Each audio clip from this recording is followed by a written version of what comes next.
देखिए, लोकसभा, हम कल लोकसभा को बता दिए थे इसका गठन कैसे होता है, इनकी शक्तियां क्या है, इनकी सीट कितनी होती है, ये कल छूट गया था।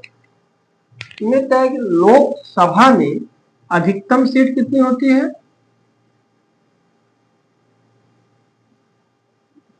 अधिकतम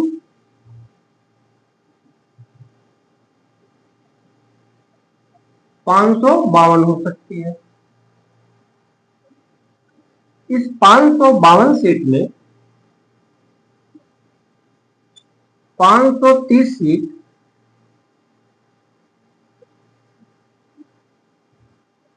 राज्यों से,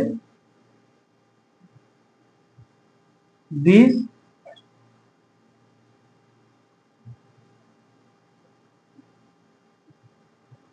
संघ शासित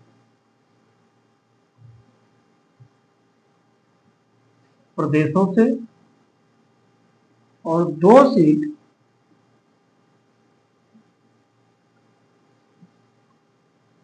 मनोनीत किया जाता है राष्ट्रपति के द्वारा।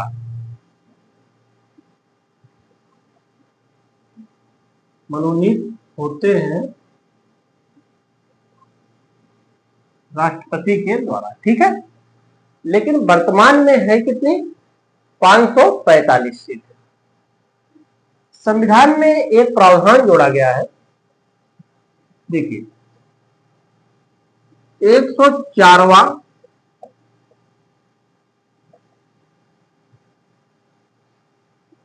संविधान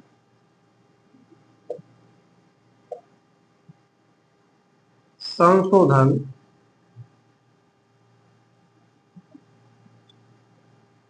अधिनियम 2019 के द्वारा यह प्रावधान किया गया कि लोकसभा एवं राज्य विधानसभा में जो आंग्ल भारतीय सदस्य राष्ट्रपति और राज्यपाल द्वारा मनोनीत किए जाते थे, इनकी व्यवस्था को समाप्त कर दिया गया, ठीक। तो ये जो सदस्य, 2 सदस्य यहाँ मनोनीत किए जाते थे लोकसभा में, ये आंग्ल भारतीय होते थे, इनकी व्यवस्था को 104वां संविधान संशोधन अधिनियम 2019 के द्वारा समाप्त कर दिया गया। तो अब वर्तमान में 543 सीट ही है, ठीक है। क्योंकि ये 2 जो थे, ये कौन थे, आंग्ल भारतीय होते थे, आंग्ल भारतीय। इस प्रावधान को संविधान में समाप्त कर दिया गया। अब ये 543 सीट में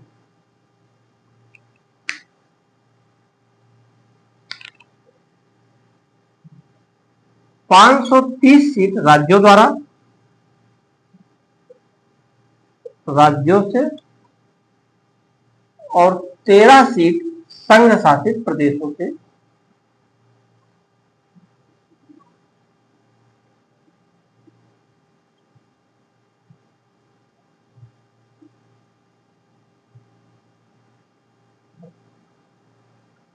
ठीक है, ये लोकसभा की सदस्य संख्या हो गई। अब हम आगे चर्चा करते हैं। कल हम संसद के निर्भरता की बात कर रहे थे, तो उसके आगे कंटिन्यू करते हैं। आज हमें देखना है दल बदल, ठीक। क्या पढ़ना, दल बदल के आधार पर निर्भरता। दल बदल के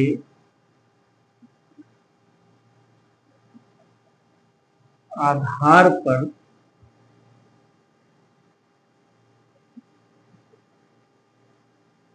निर्भरता।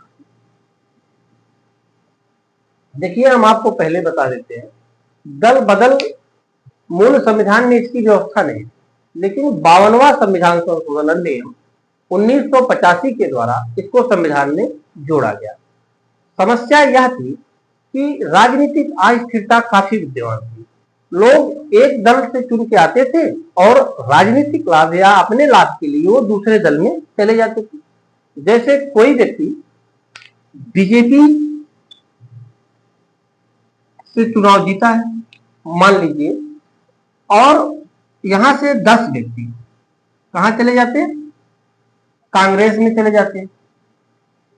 जब ये कांग्रेस में चले जाएंगे तो इनका बहुमत कम होगा और इनका दल परिवर्तित हो जाएगा। कांग्रेस इन 10 सदस्य से कहेगी कि आप हमारे पक्ष में आइए, हम आपको मंत्रालय वगैरह दे रहे हैं, कोई विशेष सुविधा की बात करती कांग्रेस, और ये सदस्य यहां से इनके दल में चले जाते। तो अब इनकी सरकार गिर जाएगी, इनकी सरकार बन जाएगी। जब ये अल्पमत में रहती तब की दशा बता रहे। तो कहने का मतलब है कि दल बदल से राजनीतिक अस्थिरता विद्यमान। इस समस्या के समाधान के लिए दल बदल संबंधित कानून लाया गया। किस संविधान संशोधन के द्वारा? 52वां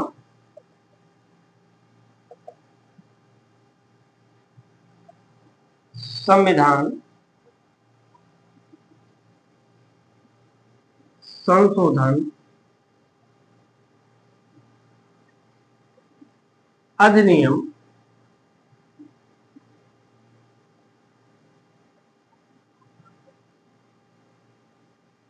1985 के द्वारा यह दल बदल की व्यवस्था को संविधान में जोड़ा गया है। इसके तहत निम्न प्रावधान किए गए।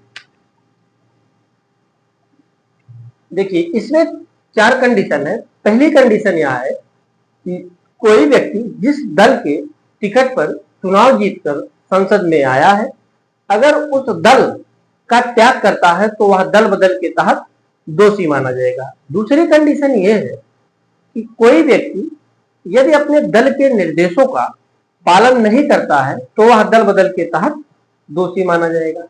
तीसरी कंडीशन यह है, देखो, निर्देश को हम क्या बोलते हैं, संविधान में व्हिप कहा जाता है कि व्हिप का अगर पालन कोई व्यक्ति नहीं करता है तो वह दल बदल के तहत अयोग्य हो जाता है। अगली कंडीशन है कि अगर कोई मनोनीत सदस्य 6 माह के बाद किसी राजनीतिक दल में शामिल होता है तो वह दल बदल के तहत दोषी माना जाएगा। नेक्स्ट कंडीशन है कि कोई निर्दलीय चुना गया सदस्य यदि किसी राजनीतिक दल में शामिल होता है तो वह दल बदल के तहत दोषी माना जाएगा। ठीक है, तो पहली कंडीशन हमने क्या बताया, कोई व्यक्ति उस राजनीतिक दल का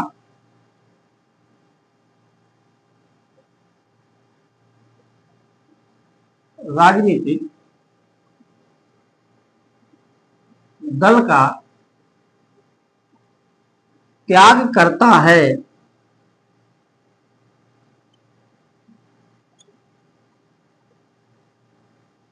जिसके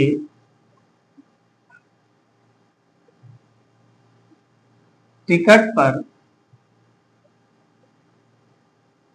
चुनाव जीता है। ठीक है, सेकंड कंडीशन क्या है,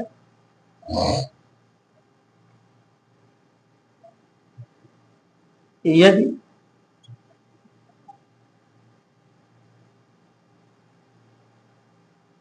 अपने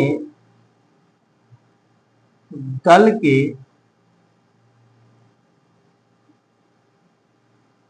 निर्देशों का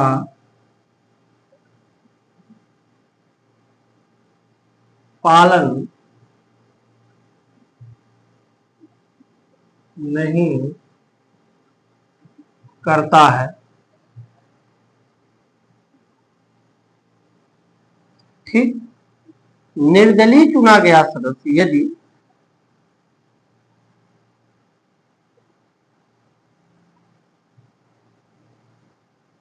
निर्दलीय चुना गया सदस्य किसी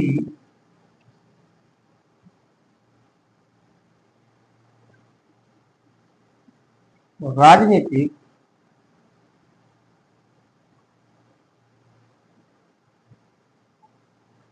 दल में शामिल होता है। ठीक है, एक कंडीशन और ऊपर लिखते हैं हम,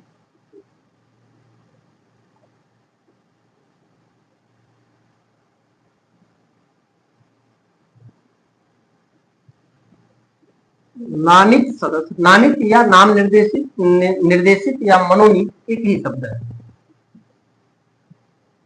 नामित सदस्य 6 माह के बाद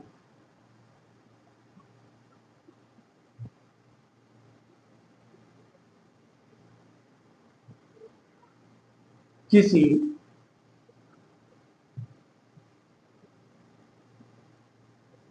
राजनीतिक दल में शामिल होता है। ठीक है, इतनी कंडीशन यहां है। अब हम बताते हैं आपको कि संसद के सदस्य के निर्हरता का प्रश्न का निर्णय राष्ट्रपति करता था चुनाव आयोग के परामर्श से, लेकिन दल बदल के आधार पर निर्हरता का निर्णय लोकसभा में लोकसभा अध्यक्ष करता है और राज्यसभा में राज्यसभा का सभापति करता है। उच्चतम न्यायालय ने 1992 में निर्णय दिया कि अध्यक्ष या सभापति के निर्णय के खिलाफ भी अपील की जा सकती है। ठीक है,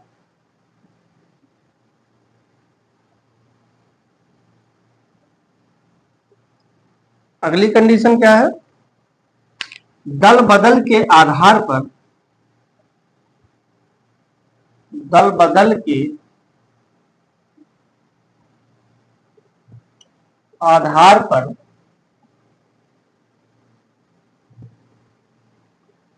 निर्हरता के प्रश्न का निर्णय लोकसभा में अध्यक्ष,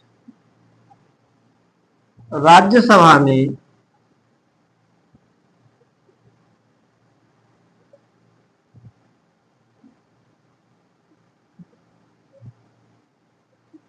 सभापति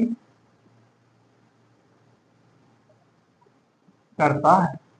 अब लोकसभा में अध्यक्ष और उपाध्यक्ष, राज्यसभा में सभापति और उपसभापति को हम आगे बढ़ाएंगे। इस दल बदल को 10वीं अनुसूची में रखा गया है।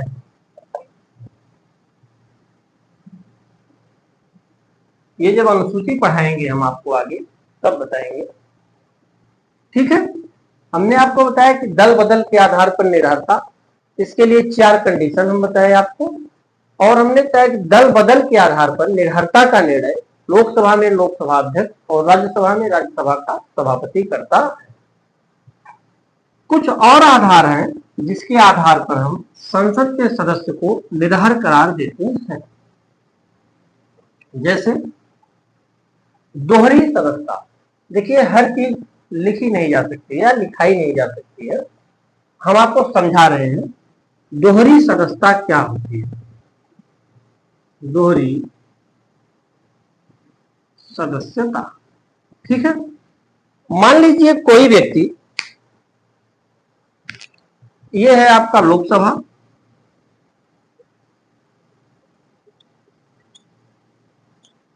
ये है आपकी राज्यसभा, इसकी सदस्य संख्या कितनी है? 245। इसकी कितनी है? 543। ठीक है,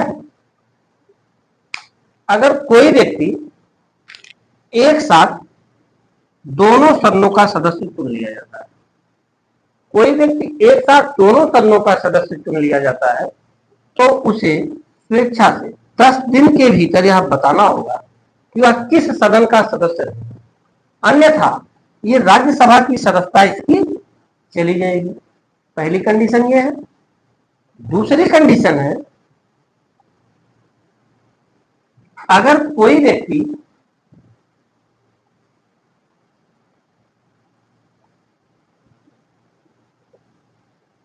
एक सदन का सदस्य है और इसका सदस्य चुन लिया जाता है दूसरे सदन का, चाहे इस सदन का सदस्य हो, इस सदन का सदस्य चुन लिया जाता है, तो उस दशा में उसे एक सदन की सदस्यता छोड़नी पड़ती है, अन्यथा दोनों चली जाती है।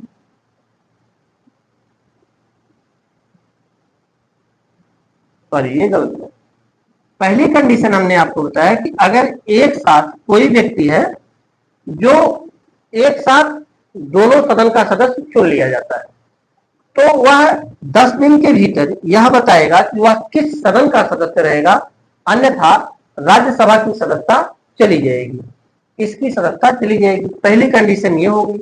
दूसरी कंडीशन ये है कि अगर कोई व्यक्ति एक सदन का सदस्य और दूसरे सदन का सदस्य चुन लिया जाता है, तो पहले सदन की सदस्यता उसकी चली जाती है। जैसे मान लो कि कोई व्यक्ति लोकसभा का सदस्य है और इसका चुन लिया जाता है राज्यसभा का, तो अब इसकी अगर लोकसभा का सदस्य है और राज्यसभा का चुना गया है, तो पहली वाली सदस्यता जाएगी, मतलब कि लोकसभा की सदस्यता इसकी चली जाएगी। ठीक है।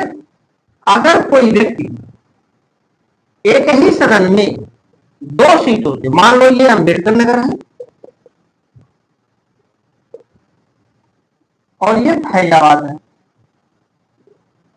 2 सीटों पर चुनाव एक व्यक्ति जीत गया है, तो उसे एक सीट खाली करनी पड़ेगी, अन्यथा दोनों सीटों की चली जाएगी। ठीक है, ये 3 कंडीशन है।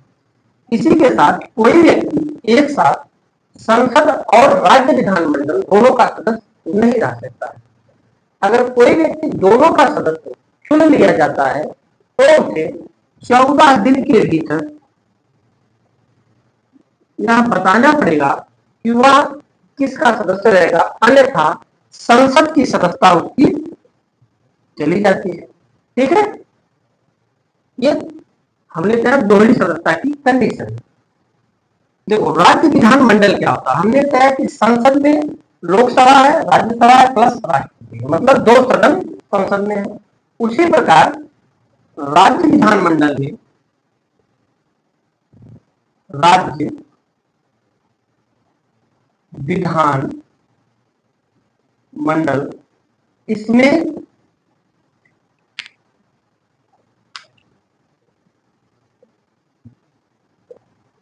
विधानसभा,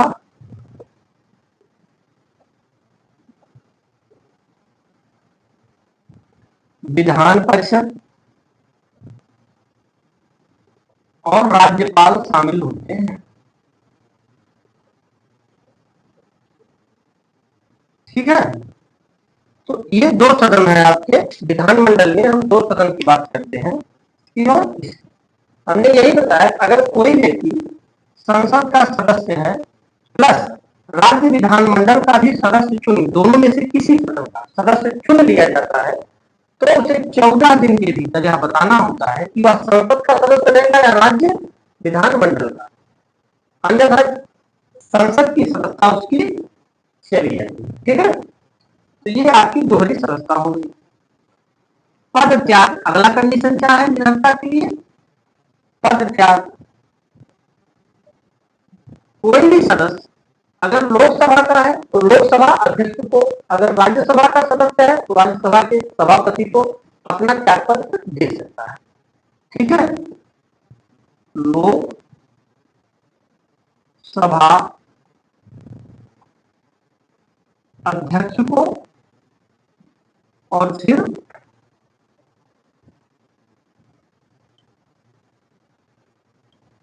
राज्यसभा के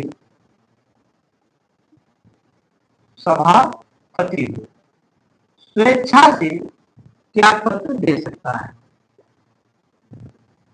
स्वेच्छा से त्यागपत्र दे सकता है। अब यह अध्यक्ष या सभापति के ऊपर निर्भर करता है कि वह त्यागपत्र को स्वीकार करे या अस्वीकार करे। यदि उन्हें लगता है कि त्यागपत्र किसी दबाव में दिया गया है तो इसे अस्वीकार भी कर सकते हैं। यदि उन्हें लगता है कि यह त्यागपत्र स्वेच्छा से दिया गया है तो इसे स्वीकार कर सकते। एक हमने बताया कि दल बदल, दूसरा हमने बताया कि त्यागपत्र, तीसरा हमने बताया कि दोहरी सदस्यता। अगली कंडीशन है कि यदि कोई व्यक्ति 60 दिन तक लगातार बिना सूचना दिए लगातार सदन को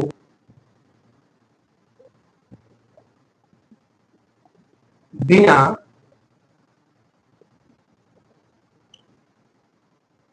सूचना दिए